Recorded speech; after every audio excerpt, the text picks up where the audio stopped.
Ew. Ew.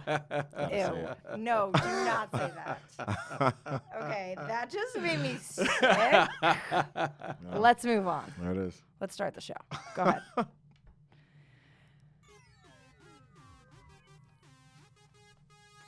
I'm Lawrence. And I'm Erin, and this is Beyond the Journal. Wow, every time? Every time. Wow. Okay, so this is Beyond the Journal, and here we talk about New York City basketball, community, culture, love, life. Everything from the government to the grocery store. That's right, and there's only one place you can hear it. Beyond the Journal. Wow, really? I like that one better. Okay, can we just start the show, please? Yeah, let's do that. I think I will. Welcome back to Beyond the Journal. I am your co-host, Lawrence, and there's another co-host next to me. Yes. Hi, I'm Erin, and we are back in the studio after a really tense, interesting, difficult conversation. I think the episode was not only an example of growth for me as a person, but us as a combination of people. Definitely you as a person. Wow. I'm going to go with that. Thanks. I'm going to agree with that. Your encouragement is always poorly placed. Thank you. Thank you very much. No. It was. No. I'm kidding. It was. We did a decent job. I mean, my leg was swinging like it was going to fly off my body. That's how uncomfortable I was in that. I was wondering if you were going to fly off at the handle and get crazy, but you kept your cool. Please, I don't get crazy. Anyway, we are back, and we have a lot to talk about. We are joined by a very special guest. Yes, indeed. In studio today, we are bringing you Billy Council of Harlem, New York. Yes. And Billy is joining us. We're going to jump into some NBA news, and then we're going to talk about Billy, because not only does Billy have basketball in his life throughout his entire life, he is also running for City Council in District 9 in Harlem, and you get to vote tomorrow. Yeah. So this is a big deal. So first of all, Billy, let me ask you, welcome. Thank you for having me, both of you guys. Yeah, Yes, of indeed. course. Thanks for being here. Who's your team? Your NBA team? The Knicks. Okay. I had a feeling it was going to be Oh. the Knicks. So I don't know if you know this, Is but that the end of the show? Lawrence, That's it? Lawrence is the biggest Knicks hater ever.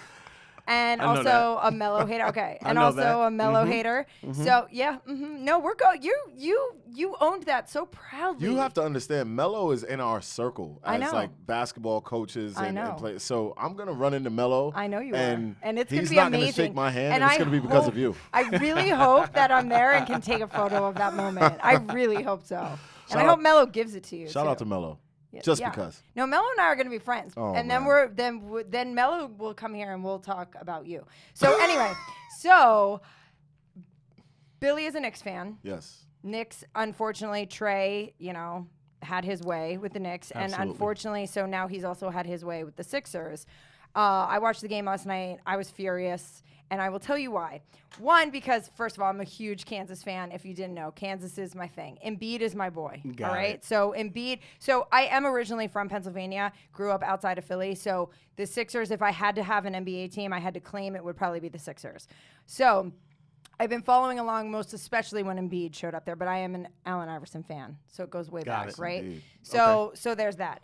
So Embiid is playing with a torn meniscus. He is like putting it all out there, right? And we are in the fourth quarter, and it is basket to basket to basket, and we are coming down to it. And who has the ball but Ben Simmons? And Ben Simmons has an open shot, an open dunk, or an open layup, whatever he wants to do. And what does he do? He passes the ball. Okay? He passes the ball. He is an NBA player who gave up an open shot in Game 7 at home. Okay, he passes it. He gets fouled. He goes up, gets the and one, but the basket does not drop. So we end up getting 1 point from that play instead of 3. It could have been 3. So Embiid said in his presser post-game, he said, I think the moment where everything changes, I don't know how to say this, but I think when we had an open shot and we didn't take it, I think that was kind of a turning point. I feel him, and I am angry. I have been saying forever that I want Ben Simmons gone. I want him out of Philly. He does not. It does not work for me. So I know we have some stats. Do you want to read some stats? All Because right. I put some stats in here because I am not happy about this. So first of all, I don't even know where to begin. He shot 34% in the entire series. That's the worst in NBA history. The worst. But he shot 100% in the fourth quarter because in game 1, he was 2 for 2. In game 2, he was 0 for 0. In game 3, he was 1 for 1. And for the next 4 games, he was 0 for 0 in the fourth quarter. How are you in the league? Wow. How are you in the league? Yeah. Well, y'all remember when Ben Simmons came into the league, he was supposed to be one of the next great players. Right. Mm-hmm. Right. And, you know, even when he was in high school, he couldn't really shoot, and we all knew that. Right. And, goes back to talent beats hard work beats talent, and talent, you know, doesn't work hard. Yeah. Right. You know, and he hasn't. To me, I haven't seen him work hard. That's right. On the off season on his shooting. So and that's the thing. And so there was a big conversation post game last night saying, "What are you going to do now?" Because now it's bad. Like now you've been given like multiple opportunities, so you need to get in the gym and work on your game. Like you have to work on that shot. You have to break it down and rebuild that shot. Because otherwise, why are you here? It just doesn't make sense. I mean, this is the league. Like, what are you talking about? And I think we also have to acknowledge the fact that as players get older in the league, no matter their athletic ability, they have to develop a jump shot to sustain their careers. Yeah. You look at guys like Jordan, Kobe, even Vince Carter, you know, half man, half amazing. That kid's shot increased over the course of his career, and he could jump out of a gym or jump over someone, right? Right. And so now you have this kid here who still doesn't have a jump shot, and he's played every position from the 1 to the 4. And you don't have a jump shot. I mean, we could name several power forwards throughout history who've had jump shots. You are not going to last in this league without a jump shot unless you're Rodman. You know what I mean? Right. And the other thing too, I think, is when you're scared to score because you're scared to get it, you're scared to be fouled, you're scared to go to the foul line. Like it's a problem.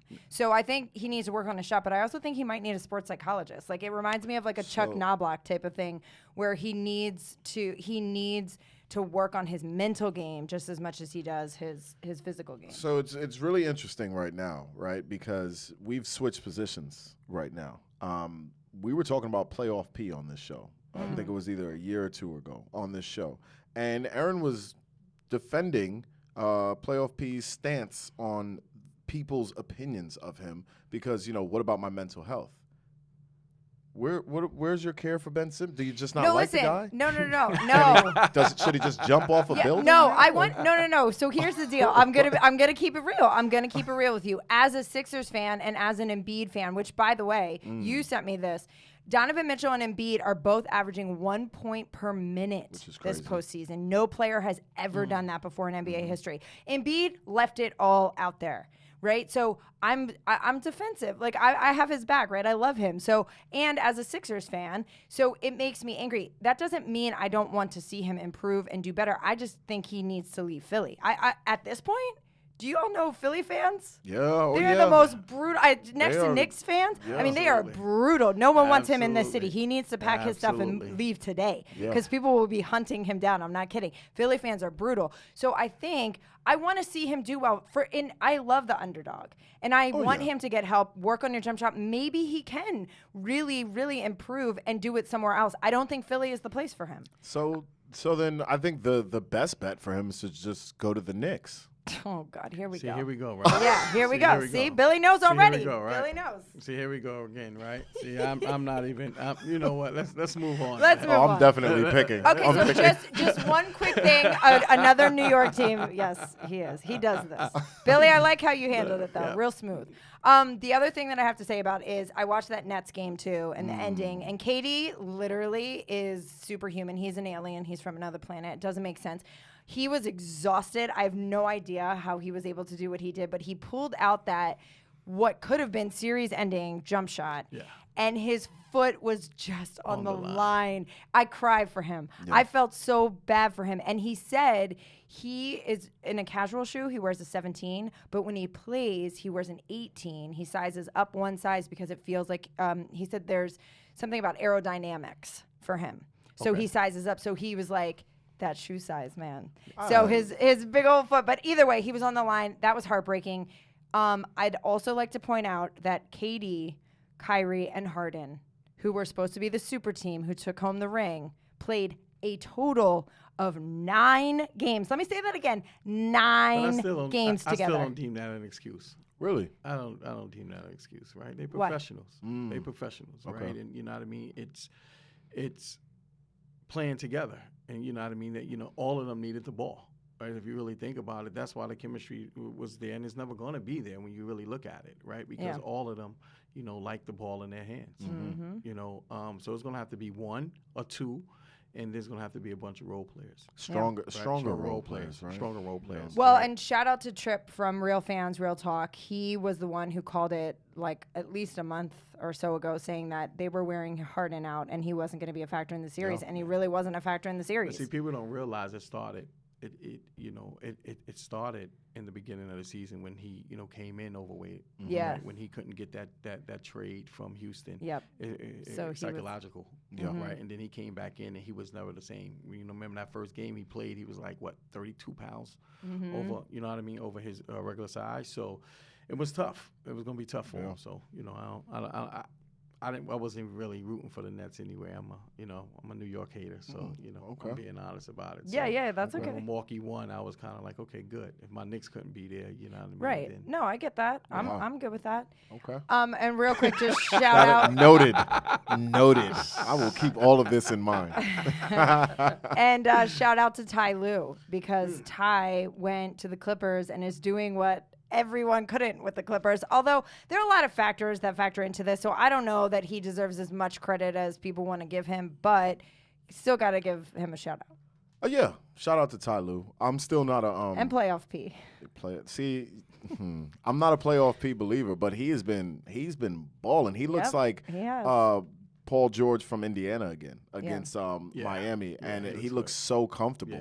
Yeah, it looks good. And I think it's a mental thing. So whatever Ty Lue did there, or whatever new routine Paul George has, must be working, because a lot of these NBA players have some mental routines that they're working on, which is so necessary in our society now with all the technology we have. A lot of things are brain first, and it's not necessarily brain growth first. It's just like an attack on your brain. So as a player, as an artist, as a councilman, as a politician, you have to be able to have some sort of brain game that you play for yourself to get yourself in that space to be most productive. And I think that's what a lot of NBA players are doing.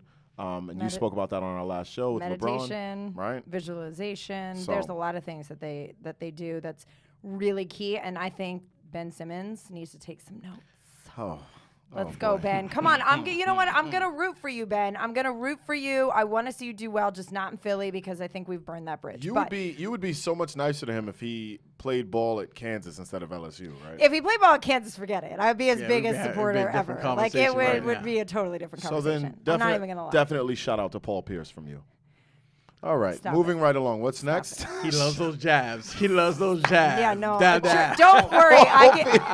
Don't worry. I give him back. Don't worry. I have plenty of my own. So don't worry. He doesn't faze me. Anyway, so as I mentioned before, we're here with Billy Council running for City Council in Harlem, District 9. Vote tomorrow. But I have to say, one of the things that I love is Billy's slogan is Heart of Harlem. I love Harlem, and you know me and hearts. I love hearts. I love love. I love all of it. Yep. So I love your slogan. So it's perfect. Yeah, it's awesome. So you want to start? Yeah, I just want to know. First of all, can you help me out? Well, don't worry, I don't start with the jabs. Can you help me out? What is the job of a councilman, please? So the city council person, and I like to keep it in lame terms for, especially people in our community, because, sometimes we don't know, right? Right. But the city council person is the person that's responsible for everything that goes on in your district. Okay. Right. So, for example, we work hand in hand with the mayor. So me and the future mayor will sit down. Ray McGuire, yeah. Absolutely. Oh, yeah. Ray and I will sit down, and I will say, Ray, Harlem needs $300 million out of the budget, and I take that money and I allocate that money to what's needed in Harlem. So whether it's more garbage cans, whether it's more school programming, whether it's more, helping legislation get in place where we can protect our community.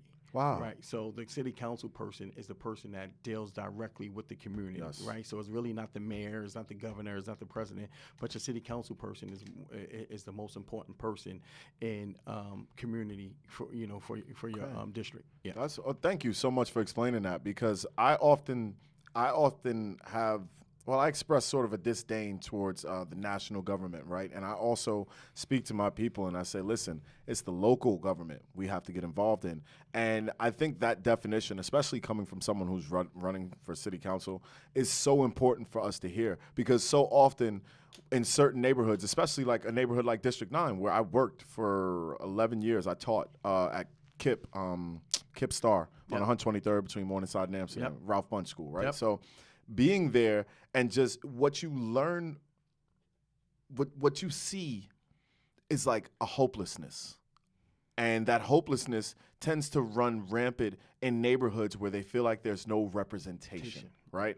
And so as I look at a person who's coming from the same district, it's very important for people to hear your story and to know you're coming from Harlem, you're coming from this area, and you will be able to represent, right? And it's very important for people to know that as they go to the polls. Right. Because if you're looking for representation, then you should support it, sponsor it, put money into it, put your belief into it, and stop just walking around with hopelessness as though there's nothing you can do about it, because there's something. Right. So speaking about representation, who is Billy Council?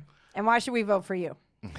Wow, that's for me is a broad question, right? Because Billy Council first and foremost is a father, right, and a man of God.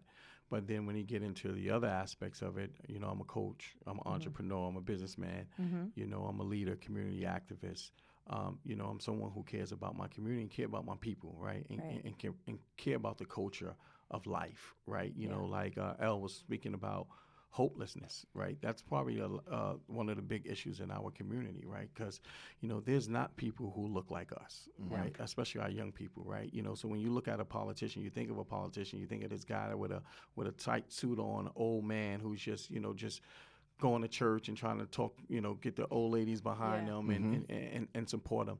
But, I always say to people, like, we got to start coming to the table. We got to be at this table to have these conversations, right? No one can represent you if they don't really understand your struggle, if they don't take the time to have conversations, if they don't take the time to understand what you're going through, what you need, right?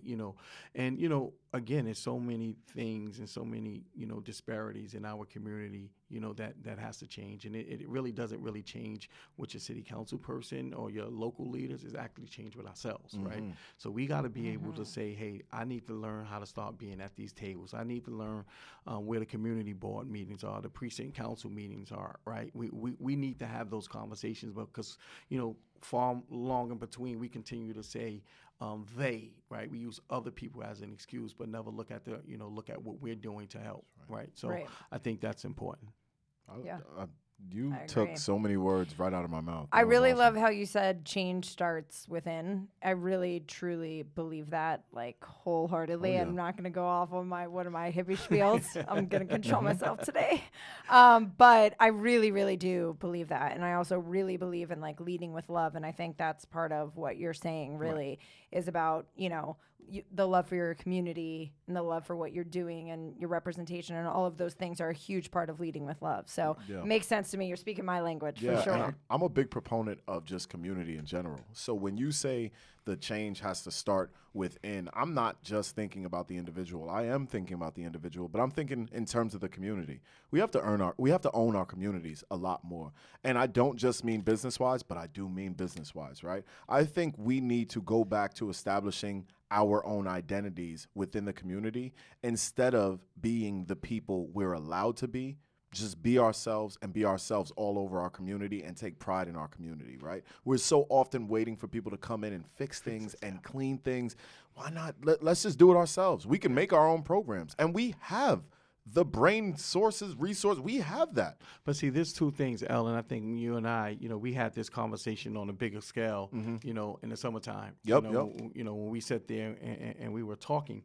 But one of the things that I realized is being informed and having information and being educated, right? Like you just said, we have all of that stuff in our brain, but it's just like we don't know how to turn it on, right? We don't know how to activate it, right? And there are not people who are saying, okay, well, let me help my community activate their brains, right? And become leaders, self-leaders within our community, right? So when we talk about leadership in our community, right, and we talk about politicians in our community, let's talk about succession plans, right? So if there is no succession plan for our community, then we're going to continue this cycle, right? Because then we're going to let someone lead us that can't lead us anymore. You're right. Right? And I think it starts with us. It starts with us saying, you know what, they're not going to give me a seat at the table. Like, for example, I'm not getting a seat at the table, right? So what I decided to do, I'm going to go to buy my own table, bring my own chairs, and bring my own menu and my own agenda, right? And then that's how, I'm going to, bring a whole bunch of people along with us. So I think it's about us making sure that we're at that table to be informed. I totally agree. I definitely think it is about creating your own, owning your own. And I think for way too long, we have been waiting for people to choose us, waiting for people to fix things, waiting for people to clean things, waiting for people to repair things, waiting for people to provide opportunities. We've been waiting too long. And if we continue to wait, that's all we'll ever be is the waiters. The waiters, absolutely. You know what I mean? And I'm no waiter, bro. I don't like waiting in line. If it's not VIP, I'm not going. I'm not going. Right? You know what I'm saying? So we'll come back to that. I really love what you're saying. I want to know how you got into choosing yourself, because you are an entrepreneur, right? You own a business. Talk about your business a little bit for us, please. Plug that too. Well, seriously. Let's come back to that. Right? Okay. Let's touch on a little bit about how I got to that journey. Okay. Right. Yes. Because that journey is the lesson. Yes, indeed. Right. So growing up in Harlem, in District 9, with a place where I'm running for city council at, right? Growing up in the 80s and 90s, there was little guidance and little aspirations to do anything, because it goes back to the word hopelessness, right? Yep. Like I felt like growing up in that crack epidemic, that only thing that I can be is a drug dealer, someone on the streets, right? So those were the guys we looked up to. Those were the guys we looked up, and they were not bad guys. No, right? They looked the way we wanted to look. They had the 4-finger rings, the gold teeth, the big chains, the money. People loved them. They gave kids money. So for us, it was. That's what we wanted to be. Exactly. Right? It was those were our first LeBron James. Yes. Right? Right? So for me, it was like growing up in that, it was like, that's what I want to be. You right? And I had a mom who was on drugs, right? I had a dad who was on the streets, right? So, when you're dealing with a parent who has that illness, right? But at that time, that illness was natural, right? Because everybody else's mother had that same illness, so it was just like, okay, we see that. So there was no aspirations to do anything else, right? And I wound up hanging around the streets and doing things in the streets and whatever. And I was shot 6 times. Wow. Left for dead in my building, same building, in District 9 where I grew up at. I had to learn how to eat, walk, talk, use the bathroom, but I still, at that time, didn't really understand what my life was going to be, right? So now, after taking off and, rehabilitation for about 5-6 months, it was like, okay, what's next in my life? Right. What am I going to do? How am I going to sustain? Because I don't want this, right? Because that's probably the most pain and the most scared little boy I have ever been in my life, right? Of course. So, had to figure it out. And one of the things that I did was I turned to basketball. Oh, okay. Right, I turned to basketball, and I thought, with basketball, I was saving young people's lives, because I'm like, I don't want nobody to go through the things that I was going through, especially these young men, but realized they were saving my life. Right, they were giving me responsibility, they were giving me attitude, they were giving me learn how to respect myself and respect others, because you can't teach them respect if you're not the one respecting others, right?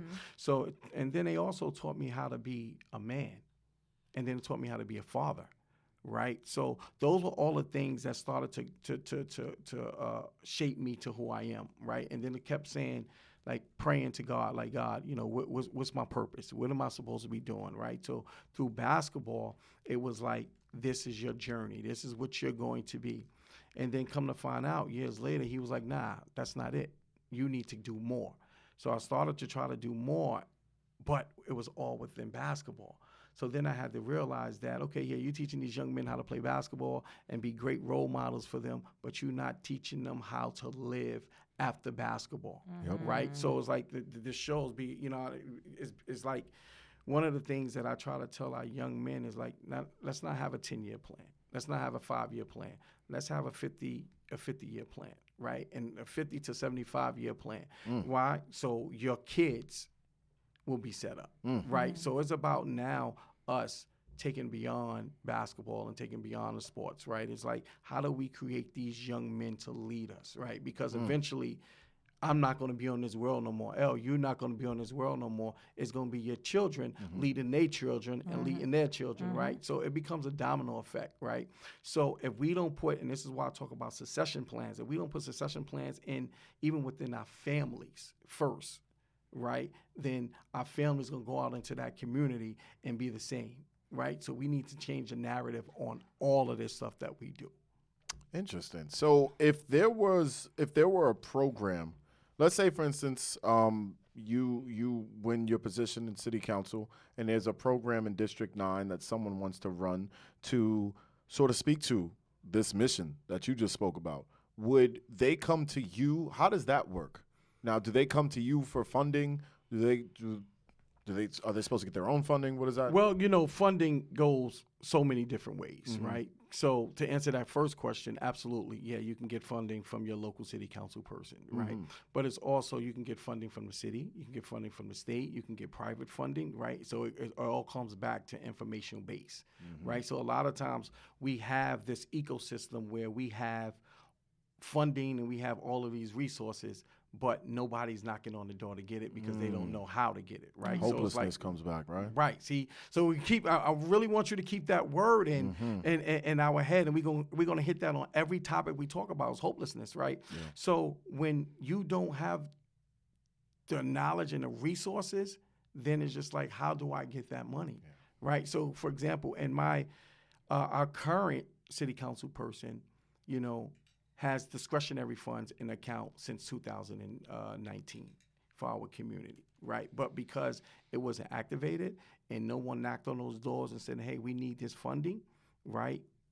It's not allocated to the masses. It may be allocated to some, you know what I mean? Special interests, those who are involved. There we go, Gotcha. Right? So now with those involved, they get the funding. Right, but all those grassroots program, all those sports program, they don't know how to come to that table because they don't even know who their city council person is. So this then speaks to the other thing of you can't complain if you haven't tried to do anything about it because the money's there, the funding's there. And I think sometimes when I hear that, I feel like it's a slap in the face. But the more research I've done, I see that it's actually like it's not meant to be insulting. It's meant to be motivational. And it's also just true. There's money there if you know what you're doing. So I think and this is something I've been working on myself, is just educating people I know on the way that business works, grants work, funding, the way that works. Because when we have our children in these schools, and I speak about the consumer class a lot on this show, right? And a lot of our people that we're speaking about, they are born into the consumer class, and they are relegated to this class for life. Absolutely. Right? Yeah. And the way that they're relegated is not just a mandate where it says you have to be in the consumer class. It's like, we're going to undereducate you. Right? We're going to provide you with less resources in your neighborhoods. We're going to make sure that it is difficult for you to find out how to do better. Right? And then it takes extra effort, or it takes those in the know to come back and educate. So we need both the extra effort in our communities as well as those who are educated and in those positions to sit at the table you spoke about, to come back and let us know how we get to that table or how we make our own tables as well. But the other thing, Ellen, I think we talked about this last summer somewhere. A lot of times it's us. Not really relinquishing that information. So I want to get all this information, and I want to keep it to myself because it's going to make me a better person because I have more knowledge than somebody else. Well, not just better, more attractive. More attractive. Right, than the next person. Yeah, there you go. Let's use that. Absolutely, right? So now we got to sit there and say, you know what? I'm just as ugly as you are if I don't share my knowledge and share the things that I have, right? Yes. Because now we're keeping it right in there. We're keeping it in our pockets. right? If we keep it in our pockets, it's not growing, right? So we need to plant that seed in our community to help make that seed grow. And that's the only way that we're going to talk about generational wealth. You're right. You're right. Can I vote now? Can I vote right now? Because I would just love to have you in that position. You have to live in the district. Okay. I don't live in the district. Can I mean, and we're not trying to start any voters fraud. Have Trump come through and talk about District 9 is the problem. Relax over there. We don't want that to happen. All right. Relax. But this is awesome, man. And I genuinely appreciate hearing these words coming from somebody who is diving into this work, right? Because sorry, go ahead. No, it's just because I feel like there have been the really tough thing about classism and racism, and I won't ask you to speak to this too much, but classism and racism, the really tough thing is you can't quite put your finger on the source, right? The source is so spread out and hidden, and it's really covert the way this stuff works, right? And the only way to combat something like that is to be just as spread with your effort, your knowledge, your access, and your community, right? To have people in politics, to have people in the restaurant biz, to have people in basketball, to have people in just philanthropy, to have people in education. You have to have people all over who are going to grant access to the people they represent. Absolutely. Right. Okay. All right. Absolutely. I like this guy. Absolutely. I mean, I liked him before the show, but I like, because I don't know. Well, now that you have Lawrence's approval, but you have to understand. You should just continue with what you're doing since he approves of you. I met Billy on a personal level. We got to hang out with our friend Ray, and meeting Billy. First of all, I knew you as a what is it, a restaurateur? Is that how we say it? Yeah, restaurateur. Yeah. Okay, so I know you in that line of work, and then we got to talking, and I really dug your vibe, right? But now speaking to you on the political level, I'm so grateful. For you. But I'm gonna make us laugh about it. When we was having these conversations, the reason why he really didn't pay me no attention, because the insiders, he said he because he know exactly what I'm gonna talk about. Oh, Billy is bringing it. Yes, hold on, L, right? Uh-huh. So on a personal note, we were all at our friend's house, and this is before, anybody knew that he was going to run for mayor. You know, him and Ray was talking, and they kind of really, really dived into the conversation. Mm-hmm. And I was just the person, I was that little person on the side. But y'all want to talk about the city council person?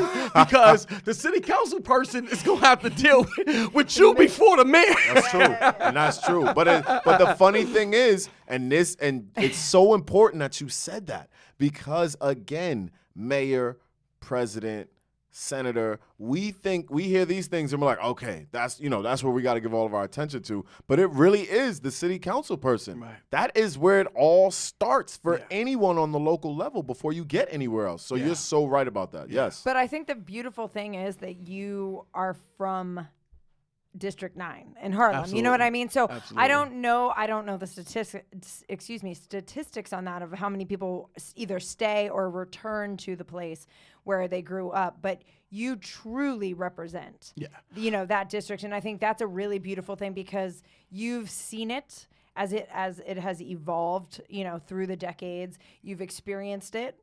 You live it. So I think that's really, really important when you talk about representation for someone who's like really in it, and you're really in the heart of it, which is one of the things that I think is amazing. Like we have we got a few people that's in the race who are, embedded in Harlem, and I'm one of those guys who are never going to say anything negative about anyone, right? Yeah.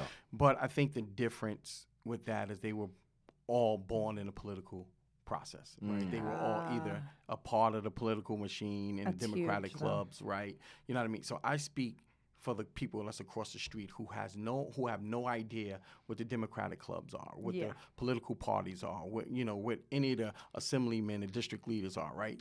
I speak for those individuals who are so turned off with the political process, right? Because they, like Elle said and like you said, they have no idea what their local politicians, because it goes back to information, right? Even in school, right? And as an educator, and as a former athletic director, we were all taught about the three branches of government, but never really broken it down. Right. Right. So just like, you got to vote for your president. Right. So you'll see all of these droves of lines for your president. But when it comes down to your city council, let me give y'all some numbers. There's 160-something odd thousand people in District 9. Okay. The current person who is in the seat and has been in the seat for years and years only won with 4,000 votes. Wow. So let's look at the number. No, not one city council person in District 9 has ever won an election with more than 4,000 votes. What? Right? So you see how disconnected those numbers are? That's crazy. Right? So not only is the money there, the votes are there. They're just dormant. Yeah, but I They're think asleep. part of it, and Wow. I think part of it too is one, visibility. Right? I think a lot of people don't even realize or don't know. So I think visibility is really key, but also I think the way you speak, like you were just saying, they all come from political families. I tune out when I hear that stuff. Right. I'm not going to lie, because to me, I look for the authentic and the genuine, and politicians are not that to me. Right. So I hear like the wah, wah, wah, like when they're talking. Yeah. It just doesn't mean anything to me. I'm paying more attention, and, as I dive deeper into figuring it all out. But I think for me personally, like, you're a perfect representation of someone that I would want to hear more from and would want to vote for, because you've been in the place, you grew up in the place, you understand the people, you understand what needs to be done or what's needed, or, and you have an interest. You're also a business owner. Right. So you have an interest for your area to do well, right? So I think that is really helpful too, because when you get those political machines, they just say the same stuff, and you're like, yeah, I've heard all of that before, and then I've been waiting for 25 years and none of that has happened. Yeah. You know what I mean? Yeah. So I think that's a really helpful thing, that you're there and you're representing. Yeah, I'm really appreciative, first of all. And I want to speak more to the educational piece, because I taught in District 9. So I can tell, and my youngest is attending Ralph Bunche Elementary. Oh, really? Right he is? there. Okay. Yeah, and my one of my twins goes to school in the building at CSS, Columbia Secondary, which is on the 4th and 5th floor of the same, right? And again, I used to teach there, and then my other twin is going to the SEED program, which I forget which exact street it's on, but I think it's like 133rd Street, between Amsterdam and Morningside. Anyway, I'm sorry, not 133rd, like 129th. Anyway, I say all this to say, I now work in a private school, right, in Riverdale. You see the difference. Oh, what? This has been the most educational year of my academic career. Most educational. Learning the difference between the education and the private sector, where children are allowed and encouraged to be creative. They're met where they are, and they're not coddled. They are encouraged throughout. And the discipline is much more motivational. And then the content they're learning. I'm teaching a 7th grade course on the history of New York that allows itself to break out to the history of the nation, but through the lens of New York as a metropolis, right? So they get to learn how different districts are actually built. We got to talking about Robert Moses and how he created the Cross Bronx Expressway and how he displaced many families. And I'm sitting here like, I've never taught this, let alone learned this stuff in school. So the history that they're learning, that I was teaching before, is barely scraping the surface. And I've taught 9th grade history in East Harlem in District 9, I think it was, right? I'm sorry, not District 9, District 8, I think it was. And I taught 9th grade history that couldn't hold a candle to the 6th grade history I'm teaching right now. Yeah, you pay a lot of money for that, though. Right. You pay a lot of money for that. And so, right, because that education is only afforded to those with the money, the cycle continues, and everything that we complain about is perpetuated unless, of course, there are those who either come from those schools or can teach in those schools, then come back and change the curriculum. But then even to change the curriculum, we have to go through New York State, which is, where our summer conversation came from, right? How do we get around that? Because New York State wants to limit the education that is going into districts like District 9 and District 8 and District 7. Right. So how do we get around that? So anyway, I remember doing my research on you, and understanding that you, much like myself, did not have a good time in school. I hated school. Why? I hated school because I didn't think that they were teaching me what I needed to learn. And, especially, so when we talk about school, we can talk about elementary school, right? Elementary school is where I fell in love with the opportunity of maybe learning something different, right? Mm-hmm. So it's like you go from 3rd to 5th grade, right? Now you're learning how to be a little bit more sociable, right?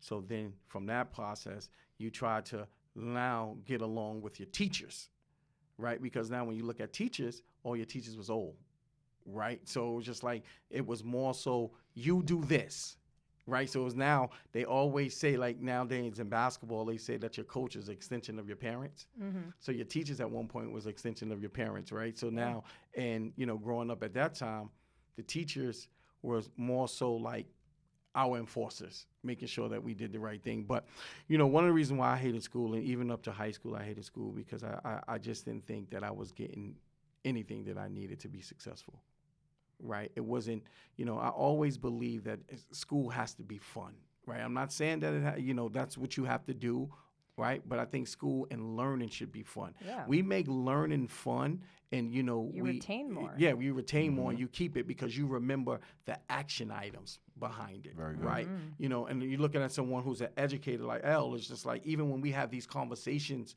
I respected him because it was just like his knowledge base of teaching is different, right? Mm-hmm. So now when we start talking about the educational system, that needs to, it's just like the criminal justice system. Mm. It wasn't set up for us. Nope. Right? Right?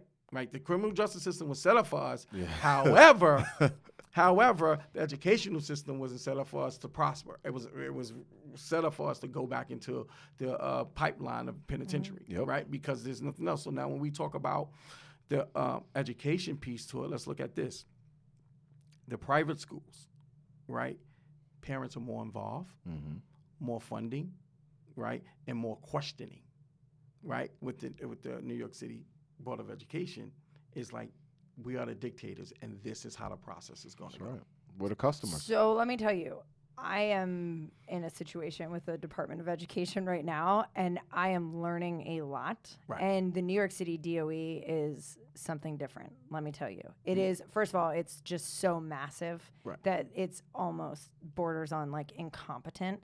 But it is really, really a system, and they don't care about your kids, is what I'm learning very quickly. Right. Even, and I'm not going to mention names or schools or anything like that, but even the conversations and interactions I've had with people who are supposed to have my child's best interest in mind, they do not. It's about numbers, and it's about budgets, period. And my child, obviously I'm biased, he's mine, but he's a sweet little soul, and he does not fit the system. Right. He is not average. He is not stupid by any means, but he doesn't learn the same way. Right. And so the people who I'm supposed to be sending him to every day, who are supposed to be protecting him and are supposed to be molding him, right, to be this amazing human, that's not what they do. It is a system, and they are pushing kids through, and they don't care if you meet grade requirements or not. They're going to push you through. And it doesn't even matter. So I had a conversation with someone who was telling me on the legal side that they are working on a case right now for a junior in high school who is at a 3rd grade reading level and was pushed through year after year after year. And he said, and this is one of hundreds of cases that we're working. Because you know what happens? Our school system is teaching our kids to be prepared for the standardized test. That's it. Right. That's it. That's it. Right. That's it. So it's just like, this is what's going to be on the test, and this is our lesson plans to match up with. Because it comes down to money. Right. Because when your scores are high, and you get the right scores, you get more money. More money. Yeah. You get grants. You get funding. You get whatever, and you get attention as well because your scores are so high, and it's so great. So the thing is with me, and listen, I'm not an educator. I'm not in the classroom like Elle is, but I will tell you this from a parent perspective, and even from my own personal experience, which is even really important, by the way. Right. Thank you. But even through this whole like quarantine, pandemic, Black Lives Matter movement, all of these things, that I started to learn. Like I said this even on the show, I think, like I feel really like misled so drastically throughout my whole education experience. There's the way that they pick and choose what you learn and how you learn it. And then the people who are these amazing men who we're supposed to think are so great and fabulous, who did all these great things for our country, really truly weren't those people. And we only see one side of the story. We don't see the full spectrum of everything that took place. So it's hard for me. What? Oh my God, I've got the best analogy. Sorry. Wow. Sorry. Go ahead. What is it? My eyes got wide. It better be so fantastic. It is. It better be so fantastic because I was on a roll there. Here's my answer to the haters of critical race theory. Okay. Right? Because you're basically speaking about critical race theory, right? I am. So now, if you want us to continue to celebrate people like Thomas Jefferson, whose own children were slaves, right? People like this who set up our country in so many ways, people like Robert Moses who set up our country or our city in so many ways, then we should still be able to listen to R. Kelly and Michael Jackson songs. This is what you interrupted me for. That's not a good analogy? No. Because I was really talking about something serious. Allow it. This is serious. Are you kidding me? I can't step in the name of love. Now listen, I can't. Hold on. Seriously. Billy, don't encourage But this. seriously, Don't encourage the this way nonsense, we Billy. approach now, right? Mainstream artists and people in the mainstream and this quote unquote cancel culture, right?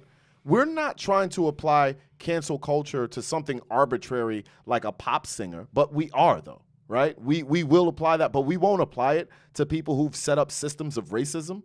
Like that makes no sense to me. No, because it threatens the whole core and fabric Right. of the And so you society. you then have to ask. created. You have to ask, what is your goal with education? And I think that's why I brought that up. Is like, what is your goal of education? Is your goal to perpetuate these ideas that keep things moving status quo the same as always? Or is your goal to grow? Because it sounds like what we want for our children is our children to grow. And what that means for each child is something completely different. Right, but you know the answer to all of that because we talk about it and you've said it. They don't want you to grow. They don't want you to get that education. Right. They don't want you to start your own business. They don't want you to go outside of the norms. They don't want you to break free from that because they need a workforce.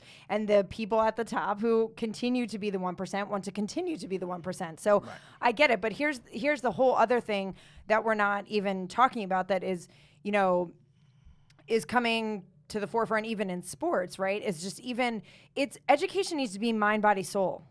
It's not just a history book. It's not just a math equation, right? There's a lot more that goes into educating yourself. And like you said, from the very beginning of this conversation, change starts within. How are we going to change within if we don't have the tools and the resources and the knowledge to do so? Mm-hmm. And where do we get that? Like you were even saying too, your elementary school teachers were an extension of your parents, right? But when your parents and your elementary school teacher aren't on the same page and they're teaching you the other things that your parents at home are saying, no, that's not how we do things around here. So there's a lot of disconnect, right? Yeah. There's a lot of things. I mean, we could talk for 2 days we could talk about forever this, about that. Right? I mean, I just think it's a cycle that needs to change. Absolutely. Right? Like it really does. Because even, Elle, something that you said, and I just want to throw this at you. As an educator and someone who was in District 9, how many African American history classes was taught in your district? About African American history? Yes. Man, please. Not nary none. Okay, so we say none, right? And I'm not taking anything away from any other nationality, right? But what about in the Jewish community? Oh, yeah. Man, listen. They're taught about their history, course. right? So how, and let's look at this, how in a district, 80%, and I'm probably making these numbers up, but 80% are African American, black and brown. And they know about 3 people: Harriet, Malcolm, and Marcus Garvey, Martin Luther King. And Martin Luther King. That's the 4, right? So when we get that month, we going with those 4, and we not. So now our kids don't even know where they come from, right? Our kids don't even know the history of who they are. Mm-hmm. Okay, so councilman. So let me ask you though. Mm-hmm. But aren't your local governments at what impact can you have on something like that in your community? But that goes again, like you said, it's so many multiple layers, right? First, it has to go from the parents association in the school. Okay, but time out. Right? I want to interrupt you because I want to stay out of the school. So I want to Okay, take it out of the school. Okay, take it out of the school. That's Okay, where okay. I want to go. Okay, okay. Because I get that, but I want to say, so if our educational system, it's not doing it for us. So we have to do it ourselves. Right? So yes, of course, your parents, you're at home with your children, you can teach them whatever you want, right? But I don't know well, you're different, but I don't know how your kids react, but my kids are not learning history from me. It's not going to happen. So how do you, on a local level, like at a community center or whatever? It's programming. So it's programming. So how do you do that? We gotta get grassroots programs and organizations who have the ability to teach these programs, right? So one of the things that I want to do is create an initiative called the PNC, which is a positive night community, right? So when people talk we talk about not having community centers in our community, one thing we do have, we have schools, and they have the infrastructure. Right.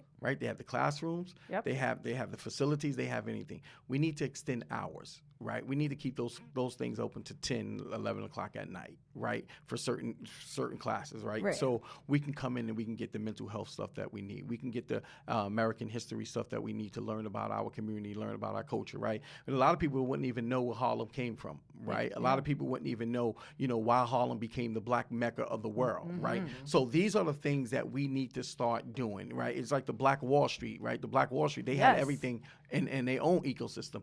We need to continue to create that for our communities, right? And not just District 9, not just Harlem, but we need to do it in the Bronx. We need to do it in Brooklyn. We need to do it in Queens. We need to do it in those urban areas where we need those resources. Right. So your local government, your local politicians, those are the ones who advocate for those programs. Got it. Those are the ones to sit there and say, okay, well, this program, is going to be $1 million to run for the whole 12-month calendar year. Right. We need to allocate money there. Right. So that's how we start improving, those areas. Okay. The thing is, though, so we have a lot of conversations about this, right? But I want to go, I need more. I need to figure out more. So we can talk about it. We could even set it up. How do we make it happen? How do we get people there? And how do we actually create this? I'm saying, I'm right here. Tell me what to do. What do I need to do? You know what I'm saying? I feel like there's a lot of talk and then it dies down or it disappears or it doesn't happen. And if we want to educate mind, body, and soul, and we want to make it fun so they retain more, and we want to create a community, our own community, right? So how do you take it from the talk to the action? Sorry. What? I was about to say guys like me. Honestly, people who've spent their life in education, people who've spent their life wondering why black people are not advancing, putting it all into action. I've been in those circles, right? I've gone to the prep school in California. I'm up at Riverdale now. I'm learning. I have access. I have powerful friends. So I think it's guys like me, people who I don't have an interest in politics, but I have an interest in black and brown advancement. So it's on me to go out and get educated and come back to the communities and build. Right? But it's not just you, right? Okay. And we go back to what I said earlier. It's us. Right? It's us. And the reason why I'm saying us is because, yes, you have that, right? You have the product. Mm-hmm. How do you get the consumer? Yeah. Right? So, for me, it's just how do we do that, right? In our community, and I hate to say it's so driven by other people, right? Yep. We would have to get a carrot and let that carrot draw them into us and then leave them once they're there, right? So when you look at basketball, right, I would always say basketball is the carrot for you to get an education, a free education, right? And I'm not just talking to high school, so I'm talking college education, right? Mm-hmm. That's the carrot. Okay. That's what made them come to school, right? Yep. Basketball, right? So if you look at a lot of our ball players, right, you dangle basketball, make them do anything. Anything, yeah. Anything. Even someone who has twins and kids who play in this sport. Right? You take basketball away, their whole world will go. You take basketball away, their cell phone and their computer is it's over. It's over. I don't know what to do. Right? So and I hate to say that, but that's the carrot. We got to get a carrot to lead them to us. And once we get them there, we got to capture them by the information. Right? And if we don't do that, that's where the issue is going to be. Because as smart as you are, right, they're not going to come for the simple fact it's just that's not cool. Yeah. I got you. Right, so it's like when we start talking about mental health, right? And I don't want to change the subject, but I just want to use this analogy. When we talk about mental health, everybody stayed away from it, right? Because growing up, oh no, that's just my crazy uncle, right? Yeah. So now, in order for mental health to be accepted, we got to make being mental health cool. Gotcha. Yeah. Having mental health issues, we got to make that cool, because then everybody be like, okay, well, L got it. L talking about it. He going to a therapist. Coach Billy talking about it. He going to a therapist. And look at him. Okay, okay, well, it's cool. Yeah, like we're having these mental health conversations, right? So we got to figure out what those carrots are to bring them to us. Because it's a lot easier, regardless of community, race, whatever. It's easy to just stay where you are. Yeah. It's so easy because you're comfortable. And you just stay where you are. And you may want it to change, but it takes a lot of effort, and it takes a lot of uncomfortableness, which we talk about all the time on this show, about being uncomfortable. And to put yourself out there like that, to be uncomfortable, let me tell you something. It takes a lot. And I think I told you this, and I don't want to hog the mic or anything, but this is the most uncomfortable I have been in my life. Like I love it. This space right here has me scared out my mind, right? You know, so being uncomfortable is what pushed me the last 11 months to continue doing this. Like not knowing certain things, because I went in there green. Like, okay, yeah, no, I can. And then getting in there and then getting beat up, coming home crying and praying and trying to figure out, yo, I'm going to quit. Like, I'm going to quit. I can just continue making more money somewhere else. I'm going to quit. But I was so uncomfortable that it said, you know what, keep going. Right. And what did I say to you when you told me that too? I said what did I say? I said win or lose, you still won, because there are lessons in the losses. Yeah. And regardless, you're coming out smarter, stronger, braver than you've ever been before. So you've already won. Yeah. You've already won. Right? So that's what I said to him. I first of all just want to on behalf of me personally, I thank you. I thank you for your journey. I thank you for your resilience. I thank you for your strength, and I thank you for your courage, for putting yourself out there. Appreciate it. For real. And I also thank you personally for your words. I know you know what I'm working on behind the scenes. I know you know we all have to sit down. Yeah. Thank you. I appreciate it, man. For real. I appreciate it. I appreciate I appreciate you, not just a coach and not just a father, but someone who has the attitude and the grit to want to pull us out of this mental deficit that our community is in, and all the work that you have been doing with the young men, and your plans are amazing, right? And we need the masses to hear that. You know what I mean? Because I really think you have something. I'm always thankful to you. You know what I mean? So I thank you for being a part. Yeah, of course. You know what I mean? Of this growth for all of us. I appreciate it. Indeed. Of course. Indeed. I'm happy to be here. This has been another great show.